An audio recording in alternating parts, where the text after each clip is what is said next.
B-boy. From the old to the new, still a B-boy. Too bold for the school, still a B-boy.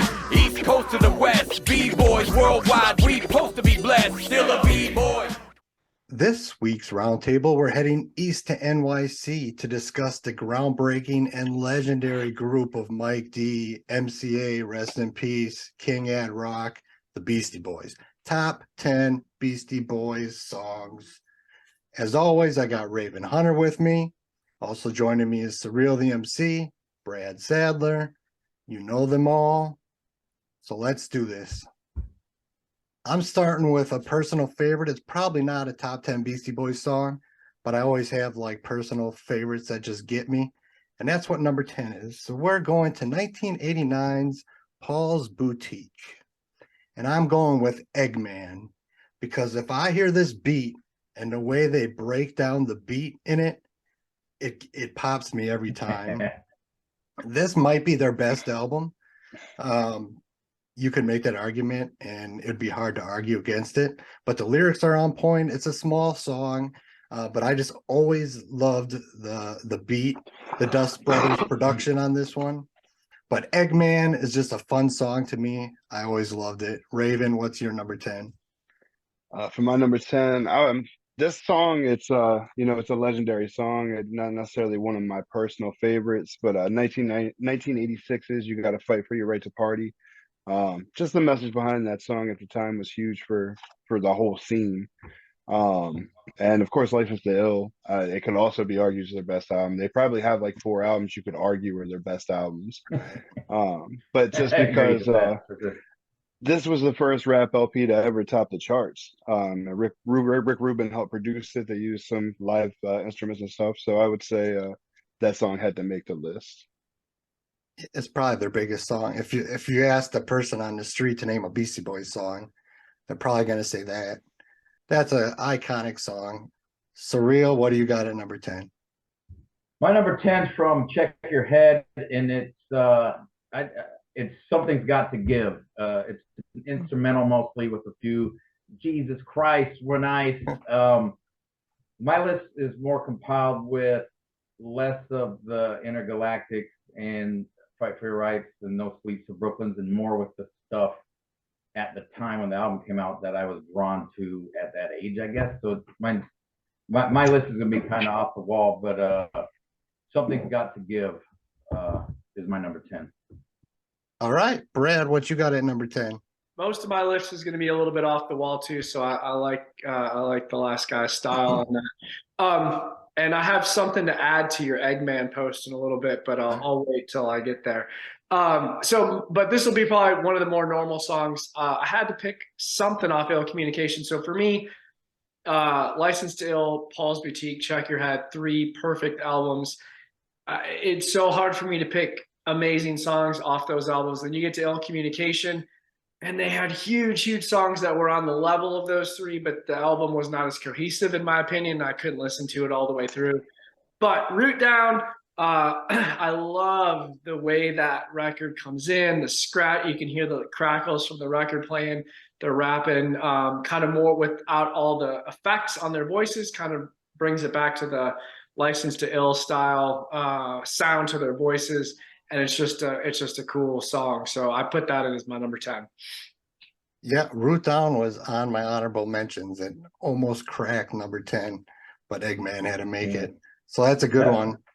That Prince Paul remix on the Root Down EP is ridiculous too. The Root Down EP is dope, yeah. Yeah, that. All right, number 9. I am going to 1998, and I couldn't find the case, so I'm just going to hold up the CD. Hello Nasty. All right. I'm going with Super Disco Breakin'. Another small song, but I remember being so excited for this record because, kind of like you said, Brad, Ill Communication to me was a roller coaster. I either really liked the song or I really didn't like a song. And when I heard Super Disco Breakin', it reminded me of the Beasties I fell in love with. I think the first half of Hello Nasty might be, if it was just an EP, that would be my favorite Beastie Boys album. It starts to lose me in the second half, but just it's the Beasties how I like them. It's only 2 minutes, But like I said, the first half of this album is perfect in my opinion. And I just got hyped when I heard that first track for the first time back in 98. Raven, what you got at number 9? I chose this track at number 9 because I wanted to show some love to the Five Boroughs album from 2009. And I chose the Open Letter to NYC. It's their love letter to New York. You know, there's some World Trade Center stuff in there a little bit, and just it was my favorite. Like I vibed the best with that song on that album. The album was really a lot better than I remembered before I went back and listened to these albums. I just remember always hating that album when it came out, but really now it moved way up on the list, and I didn't quite expect that. But that's the song I vibe with the most. Was Surreal, what you got at number 9? I got from Hot Sauce Committee Part 2, Make Some Noise If You're With Me. And for the same reason you like in Super Disco Break in The Move and some of those early the songs on the Hello Nasty too, but for the same reason, Make Some Noise kind of has that old B-boy feel in the videos, ridiculously funny. And so my number 9 is Make Some Noise. You know what's funny is when I originally made my list, I had Make Some Noise at 10, and after I wrote, do not take this off the list, and I took it off the list. But it was definitely a number 1 honorable mention for all the reasons you said. That's the version of Beasties I love the most. Brad, number 9. Raven, we're on the same page, man. I did not like To the Five Boroughs when it came out. I don't know why, because Beastie Boys kind of returned to they got rid of all the like experimental kind of, which some of it was cool, like on Check Your Head, all the experimental stuff was incredible. Then the experimental stuff got weird on Ill Communication, got really fucking weird on Hello Nasty. And then they just made a straight hip hop record with To the Five Boroughs. But I picked An Open Letter to New York City, first of all, because it's an awesome track. But you remember the Beastie Boys started out as a punk rock band, and the sample to that is a Dead Boys track. And I just think it's cool how the song is Sonic Reducer, the biggest Dead Boys song. Now, the Dead Boys aren't even from New York City. Interestingly, they're from Ohio, Cleveland or Cincinnati. I can't remember at this moment. I think they moved to New York City, and when they put out records, they were in New York City, but they're actually an Ohio band. Stiv Bators is a fucking badass, and the fact that this song pays homage to the Dead Boys and is a badass song, I had to have it on my list at number 9. All right, number 8. I'm going to 1992's Check Your Head. And I didn't want to put it on my list because it was so obvious, but I had to admit, it's one of my favorite Beastie songs. So what you want. Now, I wasn't a huge fan of when they're using all those filters on their voices in this era. Sometimes I was all right with it. Sometimes I thought it just went too far. And this was one of them with the filtered voices that I still always really loved. And it had that classic video. If I picture a Beastie Boys video, this is one that comes to my head. This is the first album with Mario C producing, and you could really tell the difference when you went from the Dust Brothers to Mario C. And actually, when I was revisiting it and really paying attention, the lyrics are really tighter on here than I remember. I mean, MCA was really well-written lyrics. So What You Want is my number 8. Raven, what do you got? See, number 8, 1989 Paul's Boutique. I chose Shake Your Rump. I just always thought it was a really fucking fun song. I don't really have much else to say. I just always really liked the beat and I like the flow and everything in that song. So, Shake Your Rump, one of my favorite songs off that album. Shake Your Rumpa. Yeah, that was on my honorable mentions too. Definitely a good one off that record. Surreal, what's your number 8? I have from 95's Eglio Eolio EP, the All Punk EP, brand new.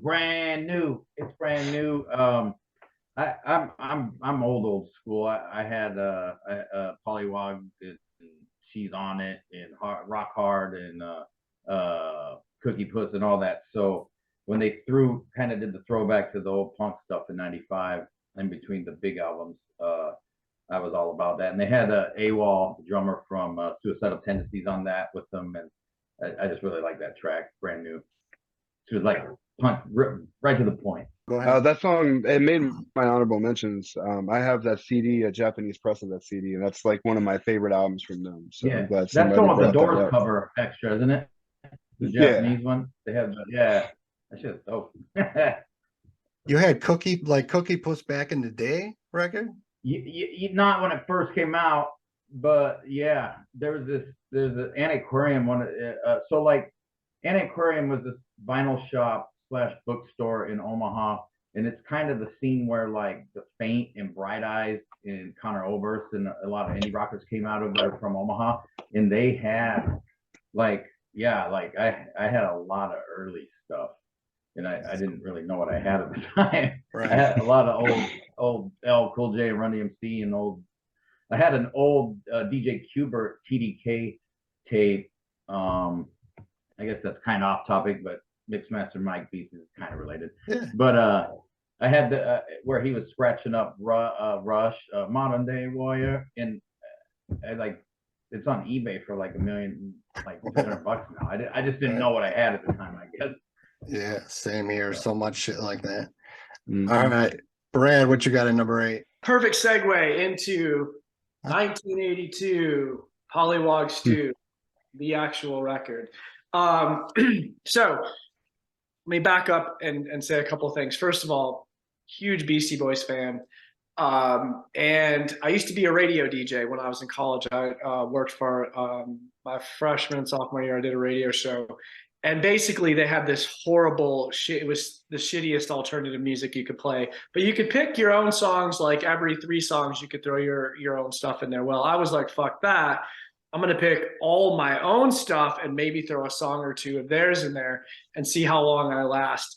And I think I lasted about a year before they fired me. But essentially, everyone called me the Beastie Boys and Danzig show because all I played was the Beastie Boys and the Misfits and Danzig. And this era of the Beastie Boys, the punk era is fucking cool. First of all, the Beastie Boys opened for the Misfits. Misfits are one of my favorite bands of all time. I love punk rock. Now, I'm going to tell you what song I picked. I picked Egg Rag. I could have picked any song off the Pollywog Stew EP. It's raw, it's punk rock, it's brutal. But I picked Egg Rag out of Mojo for a reason, because I was going to point out to you that on Eggman, when they say we all dressed in black, we snuck up around the back. Around the back, you began on to Mojo. attack. Yeah. And so they had a nice little allusion to their earlier years. So I figured I'd pick that one to give a little cool information about the Beastie Boys. But Pollywog Stew EP is great if you like punk rock. It's raw. It's not very melodic, but it's fast paced and it kicks your ass. They repressed some old bullshit for Record Store Day like last year, and there's still a lot of copies, which is Pollywog Stew and Cookie Puss and like a couple radio cuts from the early 80s, all on one compilation. But it's back on vinyl. You can find it fairly cheap now. Is that the record with like the dog on it? The dog, yeah. Yeah. You know, that punk stuff, I maybe heard those songs once and just, so I'm not familiar with them at all.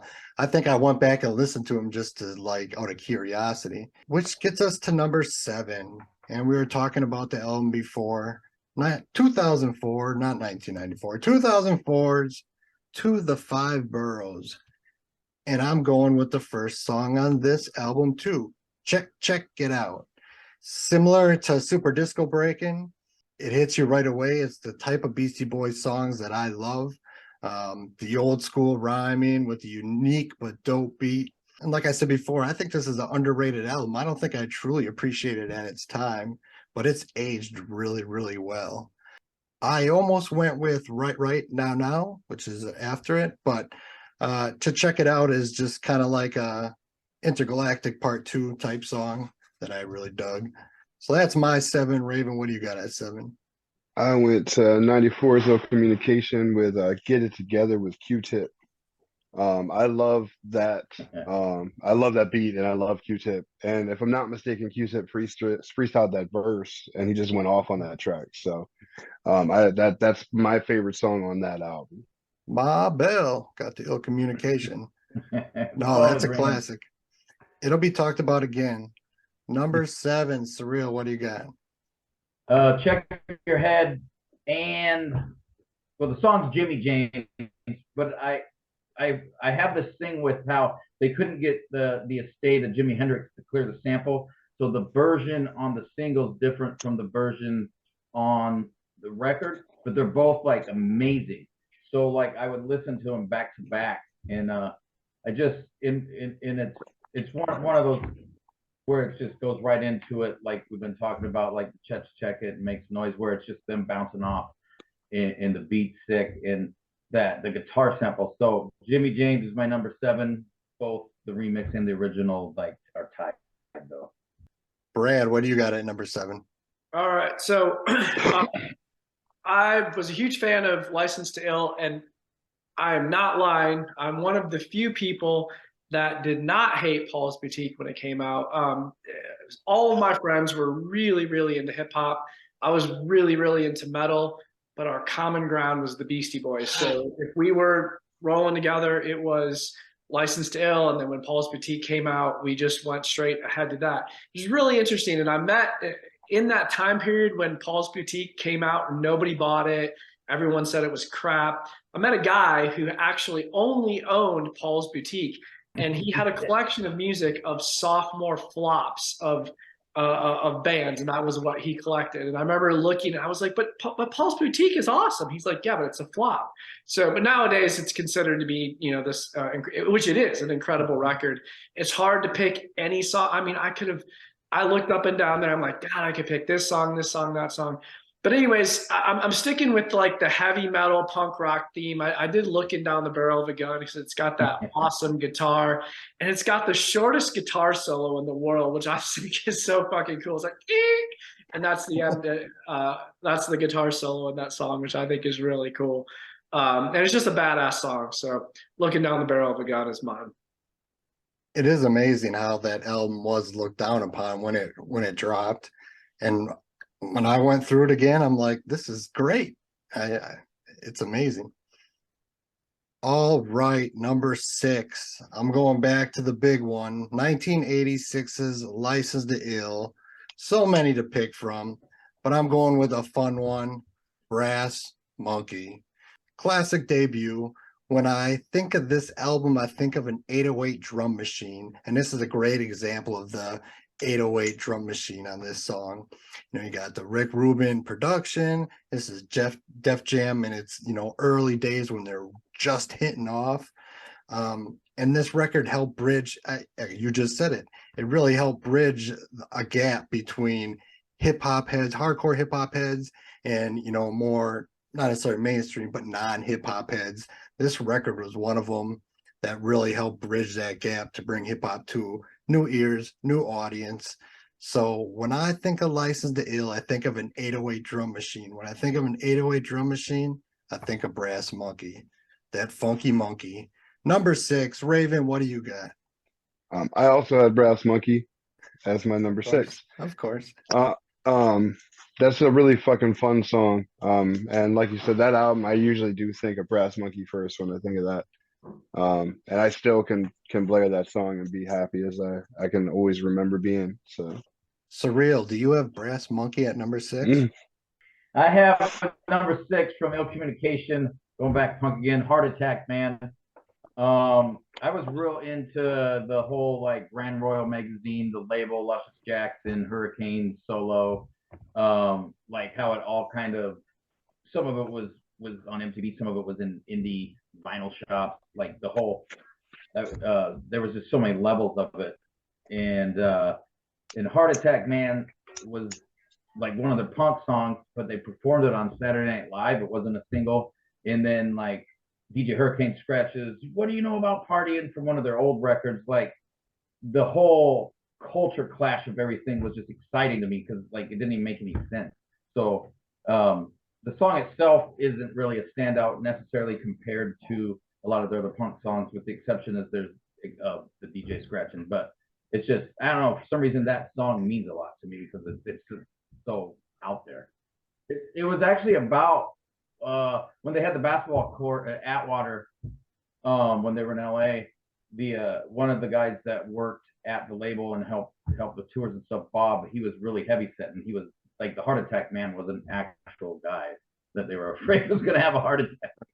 I'm glad you brought up Hurricane's solo album because that's kind of glossed over, and there were some really good songs on that. I think it was called The Hurrah. Yeah, The Hurrah. that Four Fly Guys, I almost put on my list, and then I was like, because some of my truly favorites, they have some live stuff on the Tibetan Freedom Concert, and they have that No Alternative compilation. They have a live version of New Style, and when Ad Rock changes his lyrics and just screams, and then Do you know who Gabby Tuff I is? love that. But I was like, nah, I'm gonna stick to like non-live, not remix, not their song on De La Soul's album, not their song on Hurricane's album. So but full circle, that Hurricane first album's dope. It is. All right, Brad, what do you got at 6?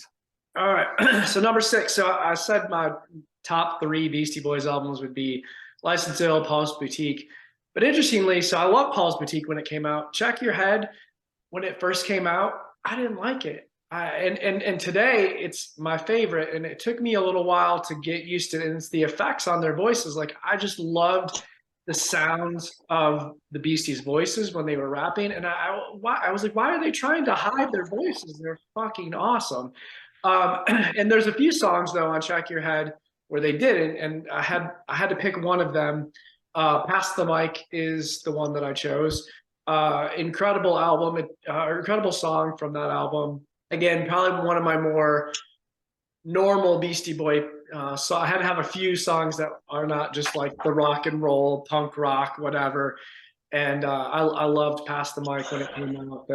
The sample, the rapping, the fact that their voices were clear. I was like, why couldn't every song be like that? But then I fell in love with all the weird shit on that album, like and I'll have some other ones from there that I talk about. But in the beginning, it was like Pass the Mic, Professor Booty, or whatever that song is called.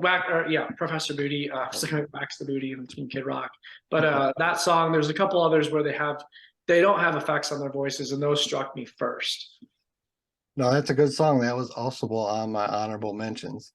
We are halfway through. Number 5. I'm an old school head. I'm staying in the old school. I'm keeping this record going. Hold It Now, Hit It. Because there is so many lines that other rappers sampled or scratched into their songs after. Just off the top of my head, I could think of songs by Ice-T, Eric B. and Rakim, Eazy-E. And also, this is the first Beastie Boys video that used that fisheye lens, which became so popular. I mean, after that, so many people, not only the Beasties kept using it, but so many people, you watch MTV, use that fisheye lens. And this is the first time I remember ever seeing that. More classic 80s Rick Rubin production, but I just thought I hear lines from that all the time mixed in with rap songs, so it needed to make the list. Raven, what's your number 5? My man Brad already nailed everything with Pass the Mic from Check Your Head. That's a really classic track. It's one of my favorite tracks off that album. It's classic Beastie Boy sound, and that's what I love about it. No, it's a great track. That's why it was on my honorable mentions. Surreal, what's your number 5? It's called Gratitude, and that's right. I had to go with Gratitude because to me, gratitude is the sabotage that didn't happen. It is like, it has all the things singles kind of needed back in the Alternative Nation era. In the video, kind of a throwback to Pink Floyd, in just like Ad Rock's hat, like maybe even more of the video than the song itself. But Gratitude's like, and then they had all the singles had like a maxi single EP from Check Your Head, and they were all like super cool. All right, number 5, Brad, what do you got? That's a great pick, and we'll hear more about that pick later. His Gratitude pick, and then I'd also say the other thing that's cool about Professor Booty, I'm pretty sure that's where they had their little rap war with Third Base, right? And MCA and Third Base kind of got into it a little bit. Yeah. And I know no one picked that song, but you mentioned it. I just thought of that as well too. They did even have a little hip hop war there for a moment. I'm going back to just regular old Beastie Boys for just one more song, and then it gets weird again. But I had to pick this one, No Sleep Till Brooklyn. And, you know, look, I'm a fucking heavy metal head. It has Kerry King of Slayer playing the guitar solo. Of course, I'm going to pick No Sleep Till Brooklyn. It's a badass song. Slayer was on Def Jam, and so were the Beastie Boys, and Rick Rubin brought them together, and it was cool. That was also on my honorable mentions. And that is a fact that I even forget about, but I know is that Slayer was on Def Jam back in the day, which doesn't seem like that should have been at that point. So I am going to go to number 4. For the first time, I'm going to 94's Ill Communication. And I'm going with Sure Shot. I love this beat. Production by Mario C. I love the jazz sample in it. Also, this has the classic couple bars where MCA is apologizing to women for their past lyrics, which kind of has become infamous.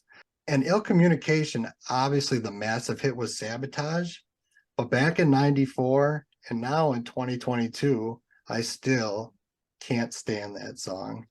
I have never liked Sabotage. I've always disliked it for whatever reason. But Sure Shot, this is hip hop. I'm not saying Sabotage isn't. I'm just saying Sabotage was a big hit. I just never got into it. But Sure Shot, I love that track. So that's my number 4. Raven, what's your number 4? You'll hear again about that song a little bit later. That's a great song. My number 4 is Still What You Want from Check Your Head. That was one of the first songs I remember hearing from that album. And I was kind of younger when that came out, so that song's always stuck with me. It's one of their more popular songs, and I try not to use every one of their more popular singles, but that one just always stuck out with me. Yeah, and it was so unique. And like I said, I wasn't a big fan of the voice filters, but that one I was always cool with for whatever reason. And I believe that was the first single. Surreal would probably know the answer to that, right? So What You Want was the first single off that record? I'll check your head. No, Pass the Mic was the first. Was it? See? Mm-hmm. It was Pass the Mic came up before the album. Pass the Mic, So What You Want, Gratitude, Jimmy James were all maxi singles, and then Professor Rudy was only on vinyl as a single. They had 5 singles. That's why you're here. So while you're talking, what's your number 4? Paul Boutique, The Sounds of Science, for pretty much the same reason, because Eggman, it was between Paul's is my favorite album all the way through, in Bouillabaisse is 14 songs or something put together. Yeah. That's kind of cheating. I was like, that would be one song, but it's like I could sit with Paul Boutique and just go through the lyrics and then sit through and just look up all the samples on who sampled who and all that. Like I could spend a whole day going through Paul Boutique once in a while, and that's kind of weird, but Sounds of Science, man. Oh, I thought it was funny earlier because when Bradley was saying, because he wasn't wrong, and when he was talking about the guy with the sophomore slump, that was great, because I remember when Paul's Boutique came out, I had it on. There was different colors of the cassette, and I think I had the red, and then later I had the green, but it was one of those tapes that kept getting eaten by my boombox. And I also had the Love American Style, which was Shake Your Rump, Hey Ladies maxi single, basically, and it got ate by my boombox too. So I was kind of like the Paul's Boutique era. Like I couldn't be involved because my tapes kept getting eaten. What did you have like a dollar store boombox or something? Or? Yeah, I did. I totally did. All right, number 4, Brad. What do you got? All right, so I'm going to go to Check Your Head. I'm going to stick with the punk theme here. So this song is, to me, I'm with you. Sabotage to me is an okay song. Never understood why it took off. I mean, it sounds good to me. I don't hate it, but it's not their best punk tune. I would put a vote in for Time for Living, and Time for Living is pretty fucking cool, right? Because that is a 70s song by Sly and the Family Stone, which is totally like a funk disco kind of song, and they turned it into like a 2-minute punk rock attack. And it starts with the Biz versus the Nuge. which is also a really cool track. And I don't even know, does Ted Nugent play on there? Why is it the Biz versus the Nugent, like the guitar solo and Bismarcky's singing? And all of a sudden it's like, all right, now, and they start going crazy. And to me, that is the best punk song that they ever did post the Pollywog Stew EP. And I can't help but like thrash around every time I hear that song. So I had to put it on there. And then just the fact that they took a funk song and made it into a punk song, I thought was really cool. It really, one thing I thought of looking back is all the experiments they did. I mean, they really didn't put any ceiling. Anything was on the table, it seemed, at that point, and they would just try whatever. Which brings us to the top three. I am going back to 1998's Hello Nasty, and I'm going with Body Movin', but the original version. Now, like, the video was the Fatboy Slim remix, which I wasn't a big fan of, but the OG version, I love that beat. I love the sampling of, like, it's like a square dancing record from 1940 or something, telling you, you know, what's the left, then the right. I love that. Like I said before, the first half of this album to me is flawless type of Beastie Boys I like. Catchy hook, but the reason it got this high was the breakdown before the third verse, and then the third verse. It's like transports me back to 1984 listening to Treacherous 3, but in every good way possible. That sentence is, it's just hip hop in its barest bones form. That third verse of Body Movin' is probably my favorite Beastie Boys verse of all time. And this was the first album with Mixmaster Mike. I don't think I mentioned that on my last Super Disco Break-In, but I got the OG version of Body Movin'. What do you got, Raven, at number three? Number three, I finally went to what I call my favorite Beastie Boys album, and that's 2011's Hot Sauce Committee Part 2. It was like a real return to that I don't know, good feeling Beastie Boys. And I always felt that way, even though that's because I compared it to the Five Boroughs, which I hated at the time. It still held up to I listened to that album, monthly, and always have. So Too Many Rappers with Nas is what I put at number three. I love that fucking beat. I love Nas. I was, I don't know, I love the way they flowed to that beat. And it was just great hearing Nas on there. I grew up, with Nas's career, so I loved hearing him with the Beastie Boys when that album dropped. Yeah, and They got a Grammy nomination for that single. did they? Yeah. And that was a collaboration, you didn't really see coming. I mean, I would have never guessed, like, the new Beastie Boys album is going to have Nas on it, right? Right. Interestingly, I actually found out about Nas from the Beastie Boys. There was, I don't know where this was, in 1994. They were interviewing, I think, the Beastie Boys at MTV, and they're like, you got to listen to the new Nas album. It's fucking awesome. And I was like, who the fuck is Nas? And then, like a year or two later, Nas was everywhere. And I was like, the Beastie Boys were talking about this guy. And I was always positive that's why he ended up on Hot Sauce Committee Part 2. I remember that interview. MCA said it, and because I remember him saying something about, like, I don't like all the gun talk, but I really like his wordplay or something like that. And yeah, that's classic. That would make sense. That was when he was getting into Tibetan monk, freedom and stuff.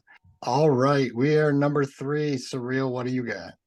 I have Passed the Mic for my number three. That single came out before the album, which we already talked about. But I remember I was playing basketball in my driveway when I had a boombox that didn't need tapes, and I had a CD player by this time in my life. But I had this, and it had the remix, and it had the instrumental, and I think it had Nettie's Girl, like a funny song at the end. So I listened to that like 5-track maxi single and play basketball for hours when I was in high school, and it just that one really means a lot to me. I have a lot of memories with that record.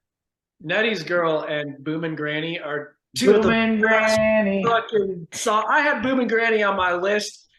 I fucking love, but I had to take it off and put Root Down on there. I was like, I can't not have Root Down and have, but Boomin' Granny is probably the second best sex rap song ever written, hands down. And Nettie's Girl is just hilarious. The video's hilarious. The song's hilarious. I love that. Both those songs. So what do you have at number three, Brad?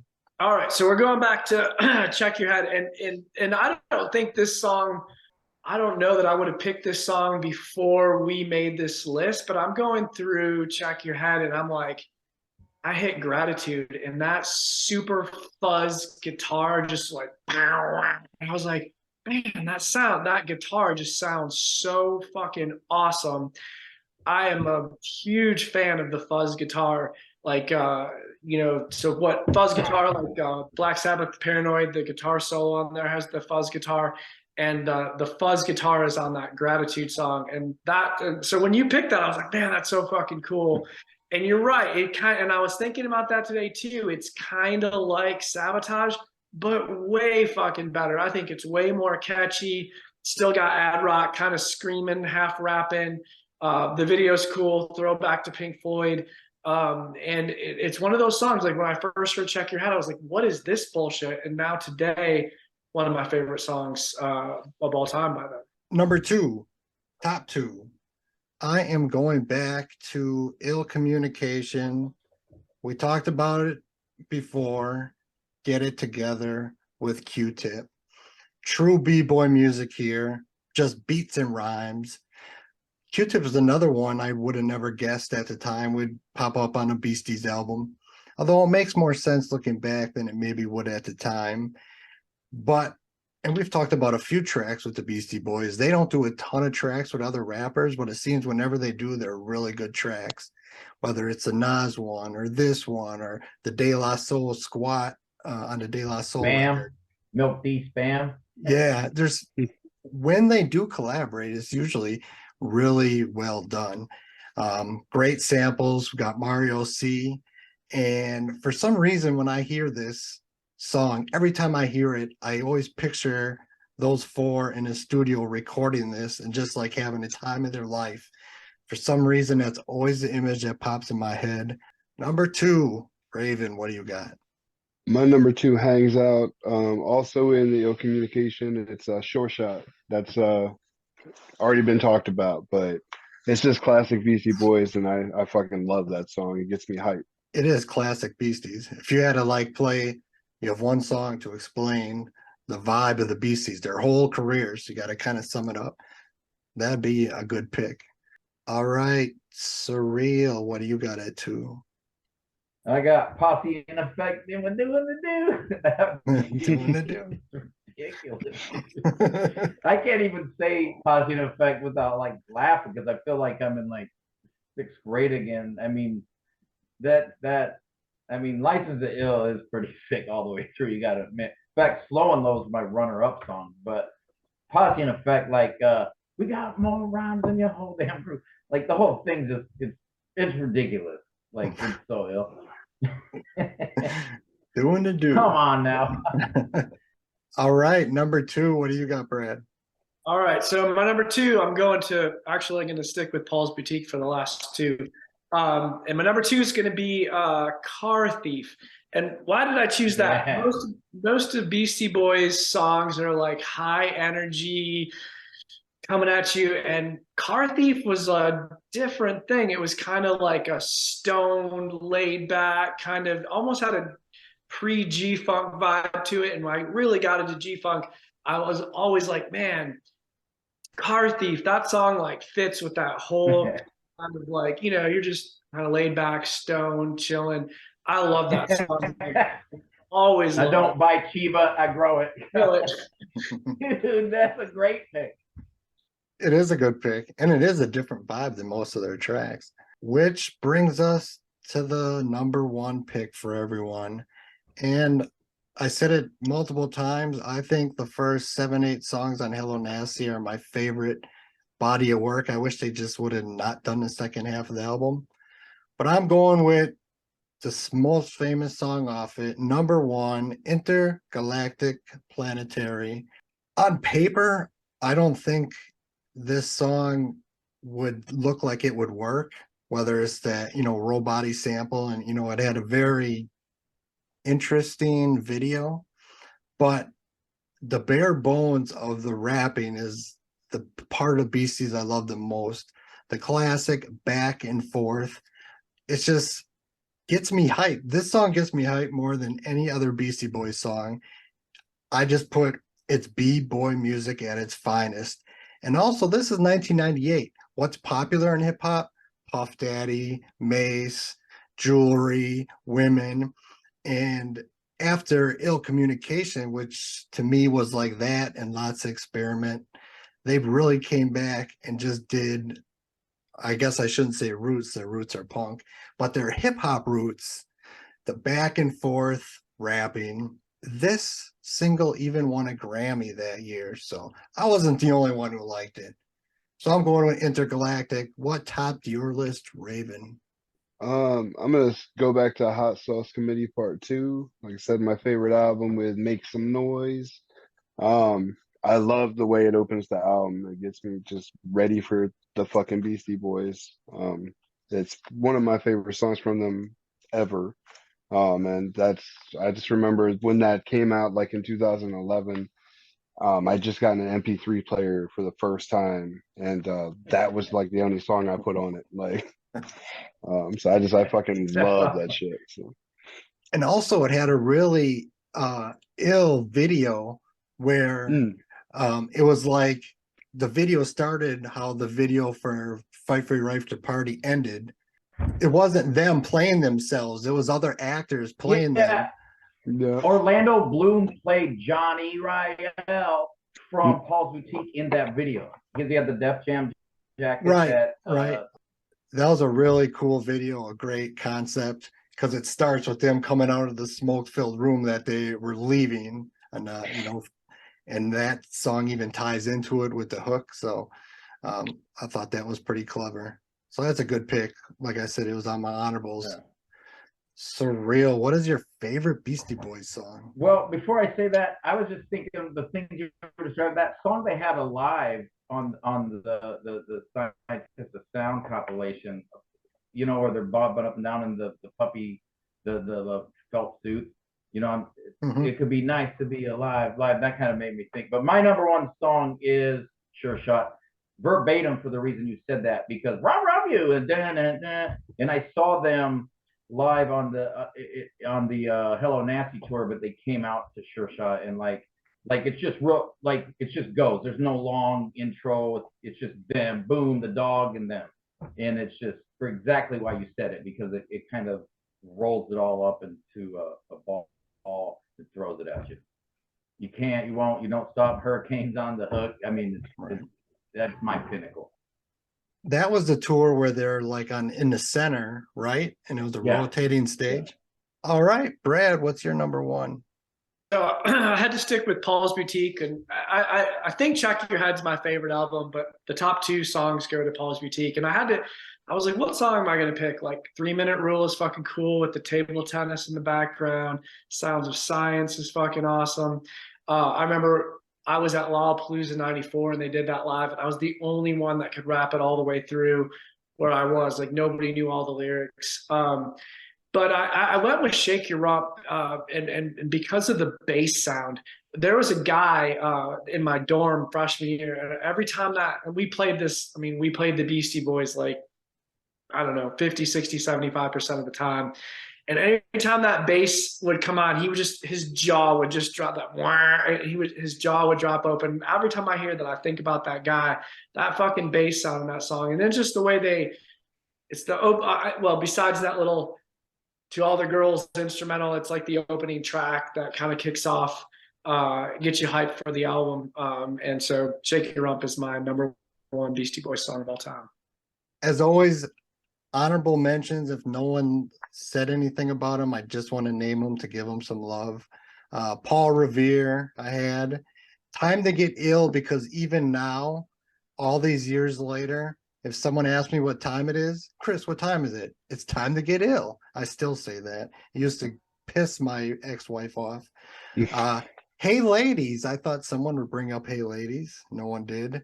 And Shadrach. And I said right now. But those are my honorable mentions.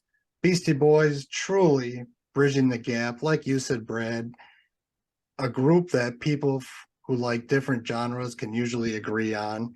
It's amazing the career they had. Obviously, rest in peace to MCA. I'm sure you all have seen that special on Apple. I'm sure you all have read the book. Both were amazing. One of the best groups ever, hip hop or not, the Beastie Boys. Thank you all for coming. Till next Thank time. you guys. You guys did great. I looked at Raven's poster the whole time, mostly, but Badass poster. My bad, my bad. No, that's not bad. That's not bad at all. All right, guys. Have a good night. I'll let you know when this episode drops. See you guys. Thanks Safe, again. guys. Thanks. From the old to the new, still a B-boy. Too bold for the school, still a B-boy. East Coast to the West, B-boys worldwide. We supposed to be blessed, still a B-boy. From the old to the new, still a B-boy. Too bold for the school, still a B-boy. East Coast to the West, B-boy.